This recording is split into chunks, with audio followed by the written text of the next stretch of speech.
Hey guys, welcome back to the channel. In today's tutorial, I'm going to be trying to backtest calendar spreads and trying to find out whether it's a good idea to buy calendar spreads when historical IV is low. Since this trade involves buying and selling the same strike within different expirations, creating a net debit spread, we're going to short the strike that's closer to expiration and also along the same strike that's further out. Since this is a net debit spread, we want the premium to increase so that we can profit the difference. And within the backtest, we're going to see what the end result is. And the first thing we're going to do is require these packages. I'm also going to source my functions to get data from my database for the options. And in the next block, we're going to use one of those wrappers to get options data for Tesla. So this will be end of day data. And I'm going to go ahead and import data since September 1st of 2022 to avoid the last Tesla split. Once we have imported our options, we're going to try and generate the IV table. Now for this table, I'm just going to grab the unique trading days from the options data, and I'm going to iterate through each date. And for each of the unique expiration dates, I'm going to grab the at the money strikes, and I'm going to return these 12 columns. So the IV table will be subset for days to expiration that are greater than 0, and our implied volatility is also greater than 0.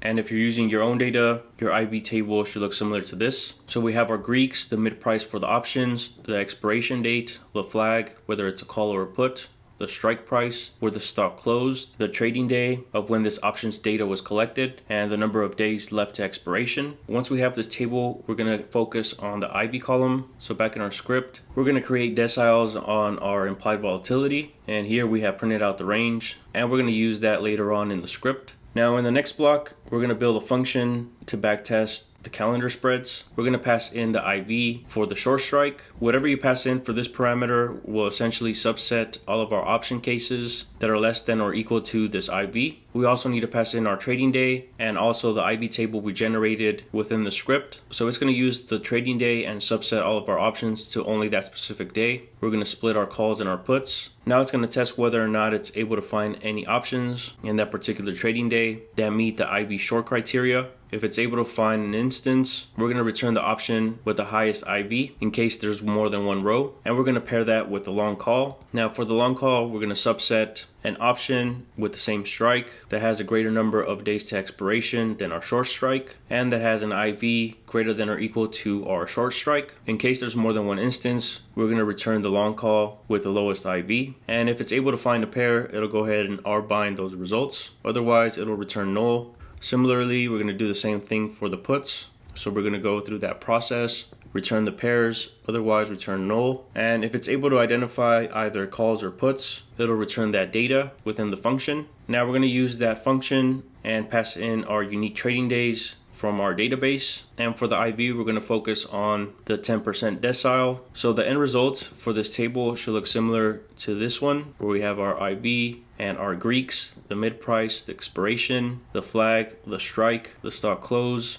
and the number of days to expiration. So the data gets returned in pairs. So for the first two rows, we see that we have the same strike, the same flag. The long option would be the latter with the greatest number of days to expiration. So we're going to use this table to find out what happens to the spread between the day that we open until the short strike expiration. So here in our next block, we're going to go ahead and create that backtest. And essentially what's going to go on in this block is we're going to pass in the unique trading days for our calendar spreads. And instead of returning two rows, it's going to condense it into one and a summary of that option spread. So we're going to have our open date, the IV for the short leg, the IV for the long leg, the net debit, our net Greeks, the strike we're using, where the stock closed when we opened up our position, the expiration dates for the options, and the number of days to expiration for each. So again, we're going to condense our table even further. And for each of the spreads that we have gathered, we're going to add 3 columns. We're going to add the high, the low, and the close. And we're going to iterate through each of the spreads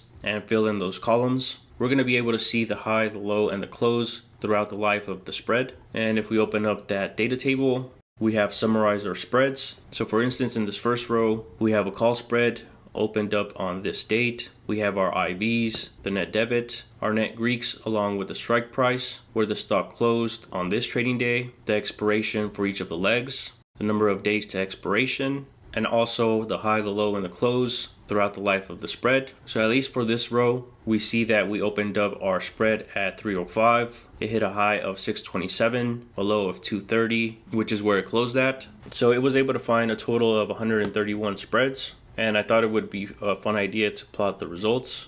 So in this block, we're going to take the difference between the closing price and what we purchased our spread for. We're going to take the cumulative sum of all of our points and see how well this strategy performed.